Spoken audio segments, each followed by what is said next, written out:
అన్నమయ్య జిల్లా రాయచోటి నియోజకవర్గంలో సీఎం చంద్రబాబు పర్యటించారు.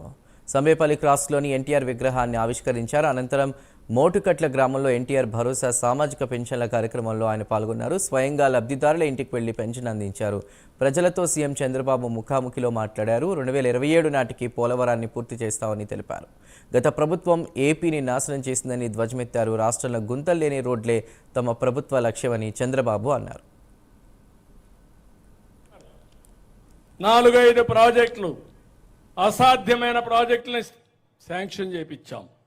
అమరావతి, పోలవరం, అక్కడి నుంచి విశాఖపట్నం స్టీల్ ప్లాంట్ ప్రైవేటైజేషన్ అయిపోతా ఉంటే నేను గట్టిగా మాట్లాడి ఎట్టి పరిస్థితుల్లో చేయాలని చెప్తే 11,400 కోట్ల రూపాయలు ప్యాకేజీ కింద ఆ ఫ్యాక్టరీని రివైవ్ చేసే పరిస్థితికి వచ్చాం.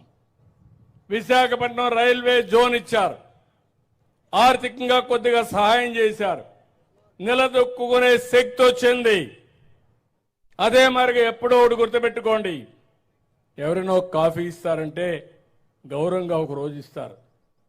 మనతో బాగా మాట్లాడుతున్నారంటే మనం కూడా వాళ్ళకు ఉపయోగపడుతున్నామంటేనే మాట్లాడతారు. మే నుంచి వీలైతే రైతు భరోసా కింద కూడా ఇప్పుడు 20,000 రూపాయలు ఉంది. కేంద్రం 6,000 ఇస్తుంది. మనం 14,000 రూపాయలు ఇవ్వాలి. వాళ్ళు ఇంకా ఎక్కువ ఇస్తే మనకు ఉపయోగపడుతుంది. కానీ వాళ్ళు ఇవ్వకపోయినా కనీసం 20,000 ఇచ్చే కార్యక్రమానికి శ్రీకారం చుడతాం. కేంద్రం ఇచ్చేదానికి అనుకూలంగా 3 విడతల్లో మీ డబ్బులు ఇచ్చే కార్యక్రమానికి కూడా శ్రీకారం చుడతాం. ప్రభుత్వ ఉద్యోగులకు జీతాలు అవన్నీ కూడా ప్రావిడెంట్ ఫండ్ అవన్నీ ఇచ్చాం. పోలీసులకు, చిరు వ్యాపారస్తులకు, చిన్న చిన్న కాంట్రాక్టర్లకి 6,700 కోట్లు ఇచ్చాం. ఇప్పటి వరకు మీరు చూస్తే ఈ 7-8 నెలల్లో 22,252 కోట్లు ఖర్చు పెట్టి బకాయిలన్నీ పూర్తి చేసే పరిస్థితికి వచ్చాం. పంచాయతీలో డబ్బులు లేకపోతే దాన్ని కూడా ఎక్కడికక్కడ ఇచ్చి ముందుకు పోయాం. పెద్ద ఎత్తున ఇన్వెస్ట్మెంట్లు కూడా వస్తున్నాయి. దగ్గర 6,80,000 కోట్ల రూపాయలు పెట్టుబడులు పెట్టడానికి వచ్చారు. ఎంఓఎల్ చేశారు, శాంక్షన్ చేశాం. ఇవన్నీ వస్తే వర్క్ ఫ్రం హోమ్ కాకుండా 4,50,000 మందికి ఉద్యోగాలు వస్తాయని కూడా మీ అందరికి హామీ ఇస్తున్నా. ఎక్కడికి పోవాల్సిన పని లేదు.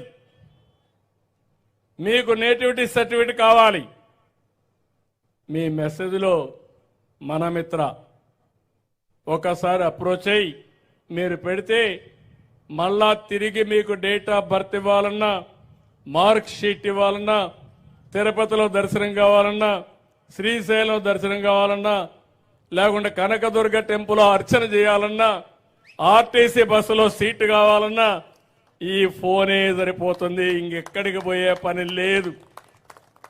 మీ ఇంటి పక్కన ఎంఆర్ఓ ఆఫీస్ ఉంటే ఆఫీస్కి పోయే పని లేదు. మీ ఎంఆర్ఓ ఆఫీస్ మీ ఇంట్లోనే ఉంది. నీ పని నీ ఫోన్లో ఉంది. ఫోన్ ఉపయోగించుకోండి. 161 సర్వీసులు ఇందులో పెట్టాం. ఏదే స్వర్ణాంధ్రప్రదేశ్ విజన్ 2047 2047కి రాష్ట్రంలో పేదవాళ్ళనే మాటే ఉండకూడదు. ఆర్థిక అసమానతలు తగ్గించాలి. మీ ఆదాయాన్ని, తలసరి ఆదాయం చూస్తే 55 లక్షలు కనీసం ఉండాలనుకుంటున్నా. 1-2 రూపాయలు కాదు, 55 లక్షల రూపాయలు తలసరి ఆదాయం. ఇది సాధ్యమా అంటే సాధ్యమనే చెప్తున్నా. దీనికి కావాల్సింది సంవత్సరం 15% అభివృద్ధి సాధించాలి, గ్రోత్ పెరగాలి. 14-19లో 13.5% పెరిగాం. తర్వాత వచ్చిన ప్రభుత్వంలో 10 కంటే తగ్గిపోయాం. నిన్నొచ్చిన మళ్ళీ ఒక సంవత్సరంలోనే 12.94% పెరిగాం.